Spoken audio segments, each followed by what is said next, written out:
Namba 17 ambapo kaunti ya Makueni imepiga hatua kubwa katika sekta ya afya baada ya upasuaji wa kwanza wa ubongo kufanyika katika hospitali ya rufaa ya kaunti hiyo. Upasuaji huo ukiwa mwanga wa kwanza kwa wakazi wa kaunti hiyo ambao wamekuwa wakigharamika mno kupata huduma muhimu za upasuaji. Kwa miaka mingi, wakazi wa Makueni wamekuwa wakilazimika kugharamika mno kupata huduma za upasuaji katika hospitali ya Kenyatta au hata mataifa ya nje.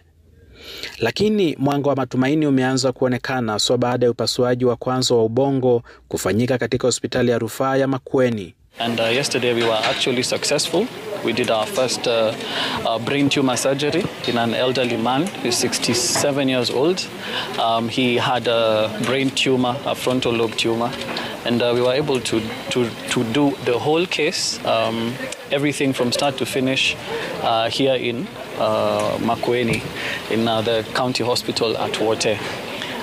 We've also been able to keep the patient in ICU. He's doing very well, actually. I was able to see him today in the morning, and so we can say that our operation was successful. Tuliingia jana jioni, na sisi tukiingia tulikuwa ready kwenda KNH because tulikuwa tumeambiwa kuna services Makueni.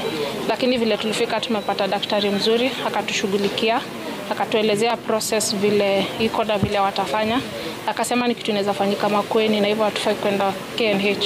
For a very long time we've had these cases, but every time we get this case we refer to the level 6 facilities in the country, and that is in the likes of Kenyatta National Hospital, Kenyatta University Hospital, and so on. So for us it's a very big achievement, and it's the first of its kind. It has never happened before, and what this implies is it tells the people of this country that devolution is working.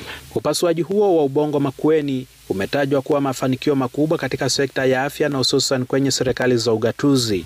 Upasuaji huu wa kwanza wa ubongo hapa kaunti ya Makueni ni afueni kubwa kwa wakazi wa kaunti hii ya Makueni ambao wamekuwa wakilazimika kusafiri hadi katika hospitali kuu ya Kenyatta jijini Nairobi kutafuta huduma hii, hali ambayo imekuwa mzigo mkubwa kwa wakazi.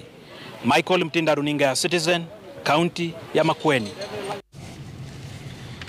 Kutoka Makueni